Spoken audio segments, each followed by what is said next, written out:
আজকে বানাবো তরমুজের এই চাবির রিংটি। অত্যন্ত কিউট একটি চাবির রিং, দেখতে অত্যন্ত সুন্দর। তো এই চাবির রিংটি বানানোর জন্য যা যা লাগবে দেখে নিই তাহলে। আমাদের লাগবে উল।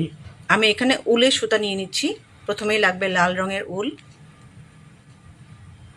তারপরে একে একে সবুজ, কালো এবং সাদা রঙের উল সুতা লাগবে এখানে। অর্থাৎ মোট 4টি কালারের উল সুতা এখানে লাগবে। আর লাগবে ফাইবার। এই ফাইবারগুলো আমরা লেপ তোষক যে বিক্রি করে সেই দোকানে অনায়াসেই পেয়ে যাব। আর লাগবে একটি সুই, আর লাগবে একটি হুক। এখানে আমি 2.25 হুক নিয়েছি, আর নিয়েছি একটি সিজার।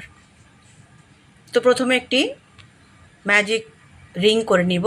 ম্যাজিক রিং আমরা মোটামুটি সবাই করতে পারি যারা ক্রোশেটের কাজ করি। তো ম্যাজিক রিং করে আমরা এখানে 2টো চেইন করে নিয়ে একটি সিঙ্গেল ক্রোশেট বানাবো। তারপর এই রিংয়ের মধ্যে একে একে মোট 10টি সিঙ্গেল ক্রোশেট বানাবো। তো টোটাল 10টি সিঙ্গেল ক্রোশেট করে আমি ফেরত আসছি। এটি হলো আমাদের প্রথম রাউন্ডের কাজ।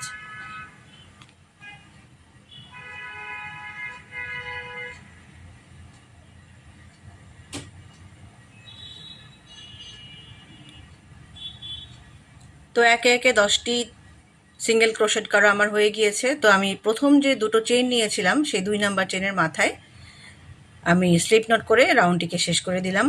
এবার সেখান থেকেই আবার 2টো চেইন নিয়ে সিঙ্গেল ক্রোশেট করব। এভাবে প্রথম যে 10টি ঘর করেছিলাম ওই 10টি ঘরের প্রতিটি ঘরে 2টি করে এবার সিঙ্গেল ক্রোশেট করব। অর্থাৎ এখন হবে আমাদের মোট 20টি সিঙ্গেল ক্রোশেট। অর্থাৎ প্রতিটি ঘরে 2টি করে সিঙ্গেল ক্রোশেট। তো এটা হচ্ছে আমাদের দ্বিতীয় রাউন্ড।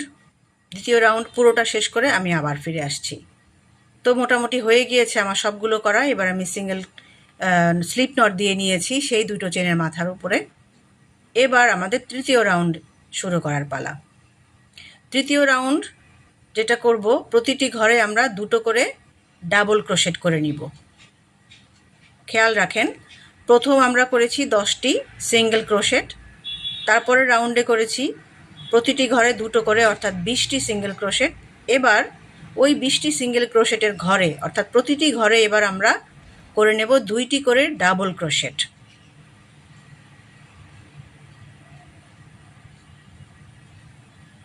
তো প্রত্যেকটি ঘরে আমি 2টি করে ডাবল ক্রোশেট করে ফিরে আসছি।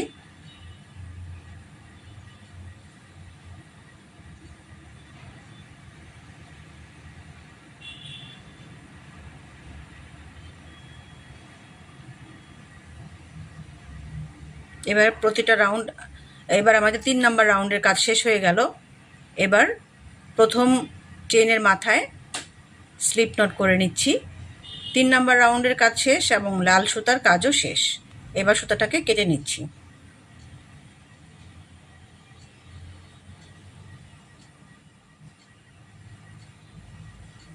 তো এভাবে 3টি রাউন্ডের কাজ শেষ হয়ে গেল।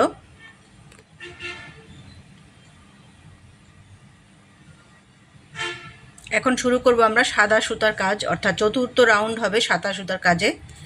তবে তার আগে যেটা করতে হবে, তরমুজের ভেতরে কি থাকে? কালো রঙের বিচি থাকে, তাই না? তো আমরা এখন এই কালো সুতা দিয়ে কালো রঙের বিচিগুলো দিব। সেটা দিব আমরা 2 নাম্বার ঘরে, অর্থাৎ সেকেন্ড রাউন্ডে আমরা সুইটাকে এভাবে ইন করে হালকা হাতে, এটা কিন্তু খুব জোরে প্রেস করা যাবে না, একদম হালকা হাতে 2 থেকে 3টি ঘর ফাঁকা রেখে প্রতিটি ঘরে একটা করে এরকম সুই সুতা দিয়ে আমরা একটা সেলাই করে নিব। 3টা ঘর মোটামুটি ফাঁকা রাখলেই হবে, 3টা অথবা 2টা। তো এইভাবে আমরা কালো রঙের সুতা দিয়ে, উল সুতা দিয়ে তরমুজের যে বিচিগুলো হয় সেই বিচির শেপগুলো দিয়ে নিচ্ছি।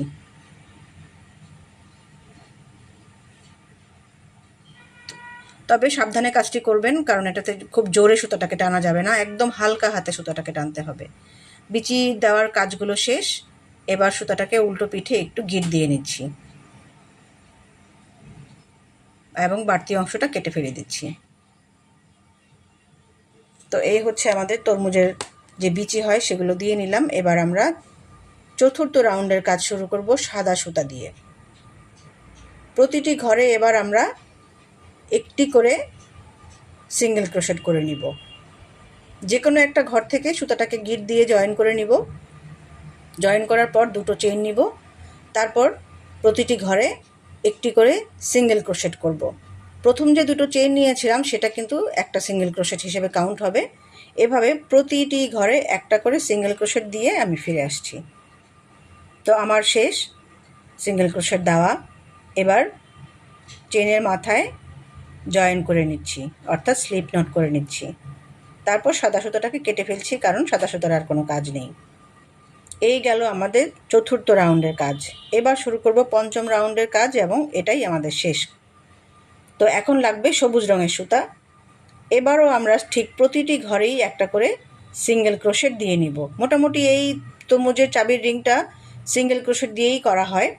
শুধু লাল সুতার একটা ঘর আমরা ডাবল ক্রোশেট করেছিলাম, 3 নাম্বার যে ঘরটা ছিল। আর প্রতিটি ঘরে সিঙ্গেল ক্রোশেটেরই কাজ হবে, কারণ চাবি রিংটা খুব বড় হবে না কিন্তু, যেহেতু আমরা একটা পার্সের মধ্যে রাখবো। আর অত বড় হলে আসলে দেখতেও ভালো লাগে না। তো এভাবে প্রতিটি ঘরে আমি সিঙ্গেল ক্রোশেট করে শেষ ঘরের মধ্যে একটা স্লিপ নোট দিয়ে ঘরের কাজটা শেষ করে ফেললাম। এবার এটাকে এভাবে ভাঁজ করে সেলাই মুখগুলো আমরা আটকে দিব।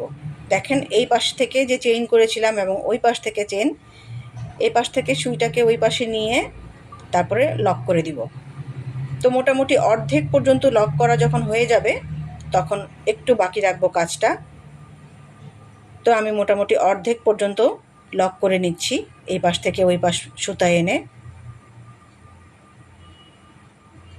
অর্থাৎ এই পাশে যে চেইন এবং ওই পাশে যে চেইন, দুই পাশেই সুইটাকে ঢুকিয়ে ঘরটাকে লক করে দিচ্ছি। তো আমাদের অর্ধেক লক করা হয়ে গিয়েছে। এবার বাকি অর্ধেকটা একটু পরে করব। এখন কি করব? এখন এই যে ঘরের মধ্যে আমরা ফাইবার ঢুকাবো, কারণ পুরোটা যদি করে ফেলি তখন তো আর ফাইবার ঢুকানো যাবে না। তো এই অর্ধেক জায়গা ফাঁকা রেখে এবার আমরা সেই ফাইবারটাকে ঢুকিয়ে দিব। একটু চেপে চেপে ঢুকাবো, যেন একদম শেষ মাথা পর্যন্ত ফাইবারটা চলে যায়।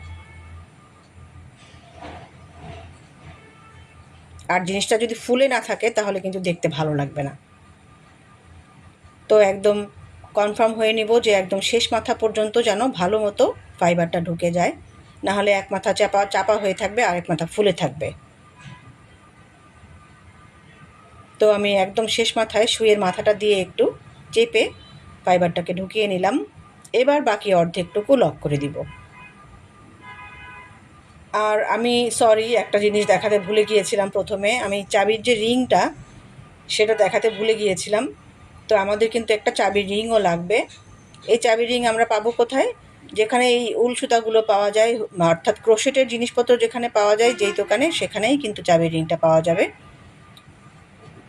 তো এই যে চাবির রিং, এটার শেষ মাথায় আমরা যখন দুটো ঘর মোটামুটি বাকি থাকবে তখন চাবির রিংটাকে হুকের মধ্যে ঢুকিয়ে এভাবে লক করে দিব। যখন দুটো ঘর ফাঁকা থাকবে, মানে বাকি থাকবে, তখন রিংটাকে ঢুকিয়ে এভাবে লক করে দিয়ে বাস আমাদের শেষ হয়ে গেল কাজ। এবার মোটামুটি একটু সুতা বাড়তি রেখে সুতাটাকে কাটবো। একদম সমান সমান করে কাটবো না, একটু ফাঁকা মানে বাড়তি রাখবো।